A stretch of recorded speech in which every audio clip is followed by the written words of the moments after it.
Okay, so I'm styling my hair today, and I want to talk about how it's not just hair, and how a hairstyle can be a natural hairstyle without having to do chemicals, heat, and all these different things. But I feel like the natural, no matter how, I'm not saying everything's like completely natural, but no matter like the degrees of like how natural something is, I feel like it's not truly still embraced because, well, honestly, I know a lot of people really hate TikTok, but yes, TikTok does. Oh no, it did that thing where.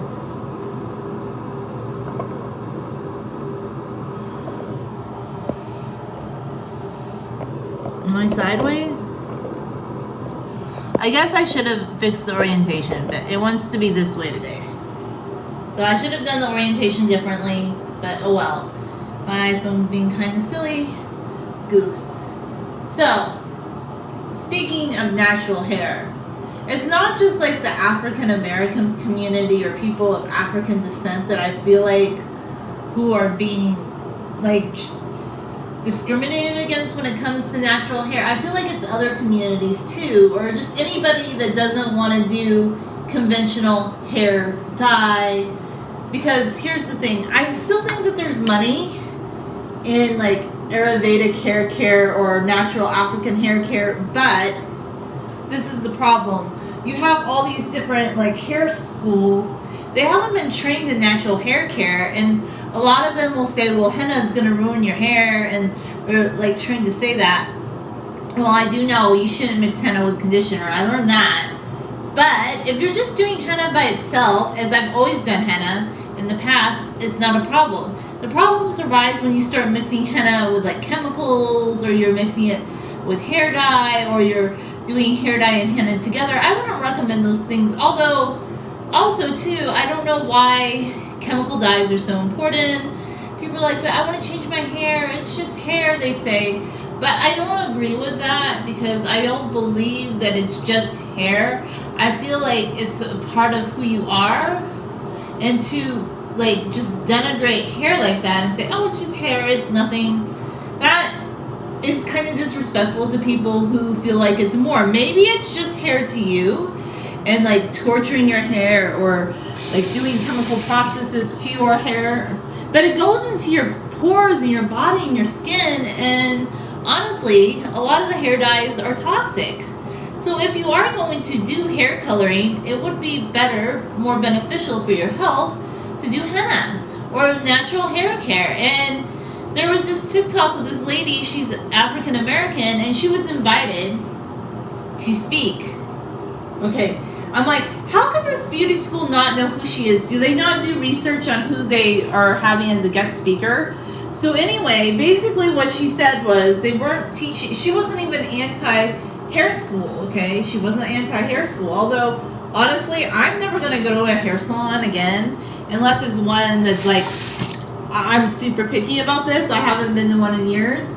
It would have to be one that's really into like long hair, and I would be super picky, and probably like a woman. I would want a woman to cut my hair, not a man. Like, honestly, because I think a lot of men get scissor happy or they're into hair. There's different types of the hair cutting fetish thing, but I just feel very picky about it. Like, I don't know. And a lot of people, like, they're in my DMs and they're telling me, like, what I should do or how I should feel about hair. And I'm like, if I don't answer you, it's because my peace of mind takes precedence over whatever you think that you get to. That's the thing I hate. I'm like, if you're in this hair space, I'm tolerant of you up until a point. But if you're in this hair space, make it about your own hair. Don't project what you want onto others. It's weird. It's really weird stuff. Like if people want to talk about hair, they're not here to indulge you or whatever you think is exciting. And I think mainstream hairstylists, they do it too. I think a lot of them are under that umbrella term of, you know what I think, like hair fetish. I think they have a hair cutting fetish, like the mainstream ones. And they can deny that they don't, but you know that they do. I just say it out loud. Okay, some people are like gonna be coy about it. They're like, oh no, they couldn't think that. But if you look deeper, anyway, I don't really care. If people want to go to a traditional hairstylist, that's great. That's fine. I get it. There's certain like things that are more trendy that people like, and henna is not really a trend because henna doesn't change. Henna is natural. It's ancient. It goes back. Natural hair care coming from Africa, or just even natural European hair care, like the natural methods that people use to style their hair in the past. Those, I mean, things do change, styles do cycle through, but just what people know that's actually healthy for hair, that doesn't change like drastically. It doesn't completely change all the time. Like, it's not gonna go with the hair extension. Like, for example, there's some people that want to do hair extensions. That's not healthy for your hair. Hair extensions are not healthy for your hair. Like, it pulls on your hair, your roots, and it can cause scalp traction and alopecia. Bleaching your hair is not healthy. So if like an African American woman were doing a presentation in a beauty salon, beauty school, saying that they need to increase their education of natural hair care, and then the beauty school owner says, well, I don't want to lose money, and my kids might, not my kids, but my students, because they're younger people, might question me and they might disenroll. To me, like, that's kind of a problem. That's kind of like the farmers, like, back in the 80s and 90s who did not realize there are more plant-based people now, and you can make plant-based alternatives. It's like the farmers that are just so lockstep that think everybody has to eat steak, that they can't create more vegetable products for people who don't eat. Like, if you're so lockstep that you think lockstep, like, you're not really a freedom seeker, in my opinion. Like, if you think everything's this way, you're not a freedom seeker. You can think that you are, but at the end of the day, I kind of think that you're not.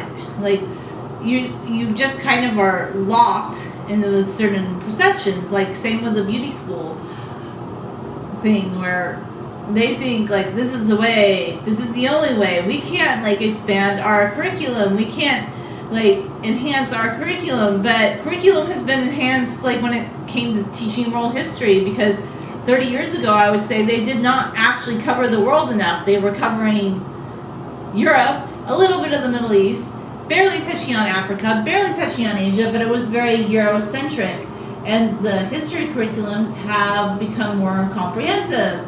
Just like with many curriculums, same with hair care. I think there does need to be more representation of all hair types and of natural hair care. And just maybe more of a discussion about how chemical hair dye is just not safe. It's not good for your health. I mean, it's funny because there's people, like, I don't really care what people want to do with their lives. Like, there are people that are very, like, oh my gosh, like, clean eating, no sugar. They won't eat sugar, which I don't think sugar is bad in moderation, by the way. But they won't touch sugar, but they'll get their hair dyed with all these chemicals. And, you know, people need to do what works for them at the end of the day. But I think natural hair care is not being completely embraced because people think it's not as lucrative. But I don't think that's true, because I think it's going to become more lucrative when you're looking at, like, what people are doing in the Ayurvedic hair space, what they've been doing in India for years with, like, Ayurvedic hair salons, I think, or, like, African-based hair care. I think if you start looking at these more natural hair care alternatives, it's going to become more lucrative, because these people, there's not as many people that are going to be these hairstylists, and people will travel to go see them. And I think if you were to start a new hair salon that was natural based, like, oh my gosh, you'd be so amazing.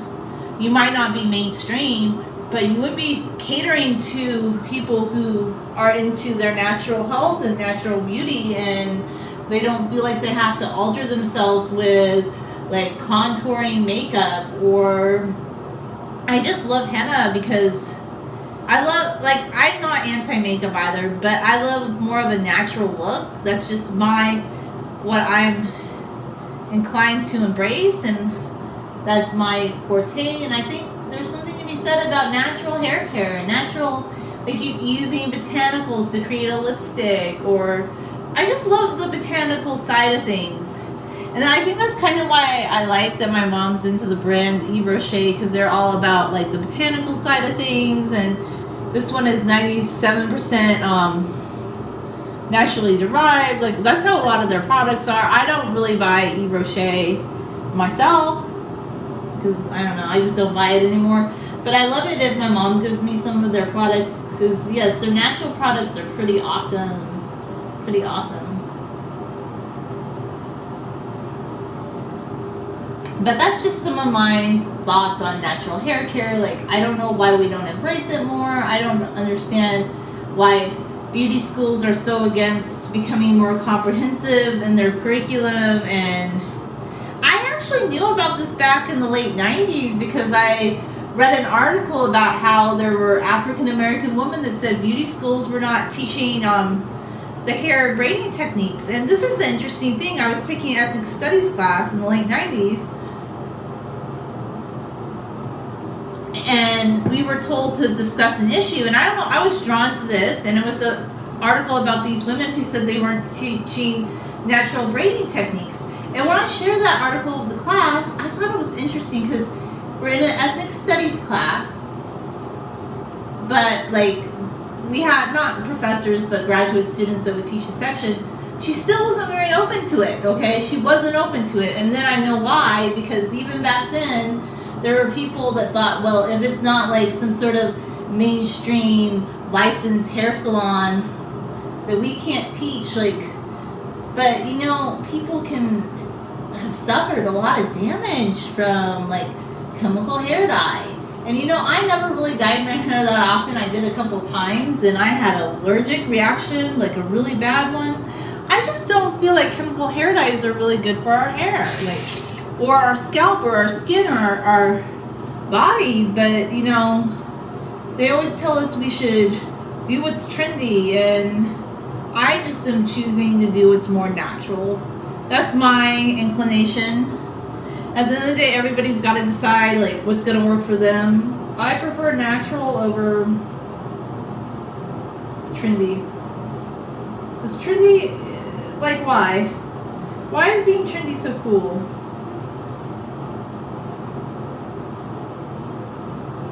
I love my natural color of hair. Sometimes I use henna to bring out like red highlights. But I just love having dark brown hair that's natural, like my natural color of hair. Like, I did henna once 2.5 months ago, but it basically, when you have dark hair, all it does is make it look a little bit more red. That's it. That's all it does. I mean, if you have a few gray hairs, it might cover that, but it just makes your hair look a little bit red. And I love that it's a hair treatment. But I don't have any desire to ever use chemical dyes on my hair. So my hair has been the same color all my life because, I don't know, I just go with my natural hair color. And if you really do want to play with your hair color, at least henna is just like a natural way of doing it. Do you like my penny bracelet? I haven't worn it in a very long time. It's actually something my mom gave me for my birthday. I think when I was like 17 maybe. It's a very beautiful coppery colored bracelet with these pennies, but I just really love it.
just